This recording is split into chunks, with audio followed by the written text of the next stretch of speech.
mamshi, ayan, for today's video ay gagawa na naman tayo ng ulam tipid tips. Ayan, saan nga ba aabot ang 80 pesos mo kapag kasinurti ka pa ay wala pang 80 pesos, meron ka ng masarap at masustansyang ulam.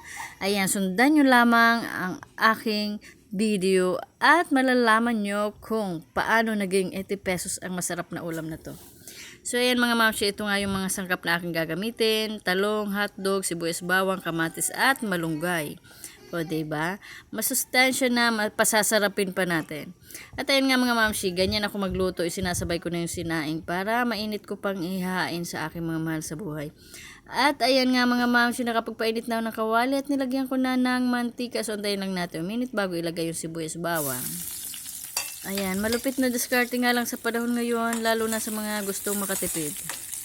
Ayan, igisa lang natin maigi. Kapag nga tayo magluluto ng ating mga ipapakain sa mahal natin sa buhay, lutuin na natin maayos at masarap. Kasi kahit naman mamahalin ang ulam mo, kapag hindi mo niluto na maayos, ay wala rin.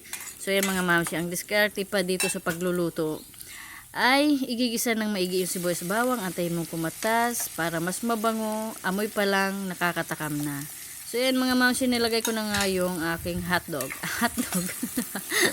3 pirasong hotdog nga iyan, cheese dog, at 10 piso isa, so bali 30 pesos. Niwa-hiwa ko lang siya ng pabilog.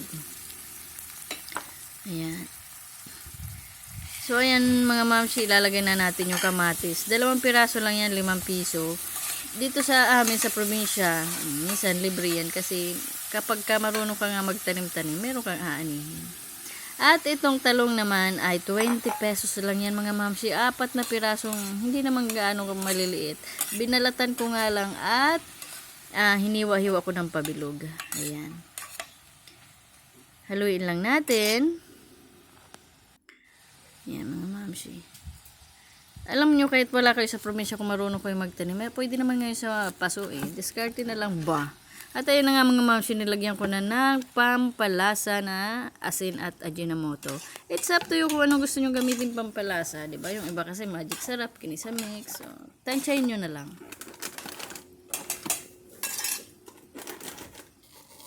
Ayan mga mamsi.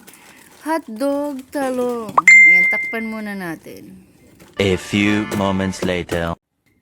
So ayan guys, medyo luto na siya. Pwede na natin ilagay yung malunggay. Optional nga lang po pala itong malunggay dito kasi sa amin sa probinsya, dahil kagaya niyan, tanim ko, libre lang. Sa syudad siguro 10 piso yan. So it's up to you guys kung gusto nyo lagyan ng malunggay. Alay, kung gusto nyo ng mas masustansyang ulam. Napakarami namang good benefits ng malunggay sa ating katawan. Alam nyo ba yun? May pa ganun pa. So ayan, pagka ganitong luto nga yung gagawin nyo sa hotdogs at talong, lalagyan nyo pa na malunggay, ay paniguradong kahit yung masiselang bata sa pagkain, maselan sa pagkain, ay talagang mapapakain. Ang sarap niya sa kanin, promise. Masustansya na, tipid pa.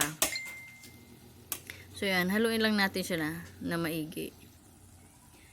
At ayan nga, takpan natin. Yun nga guys, no? Wag puro hotdog at talong ay papaulam. Ano?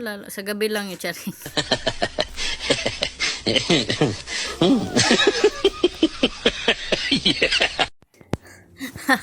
Ibang-iba yung tawa kapag hotdog tsaka talong lang yung pinag-uusapan no? Charing.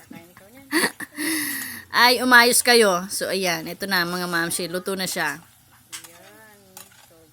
Ayan, nalo ko lang siya ng bahagya. Pero luto na siya mga mamsi. So, antayin lang namin na magsikain kami mamaya. So, alam nyo na kung paano yung tipid tips. Sa akin, wala pang 80 pesos yung gawa ng yung iba, libre, no? So, yan, takpan ko na. Dahil luto na, mamaya-maya ng konti, magsisikain na kami.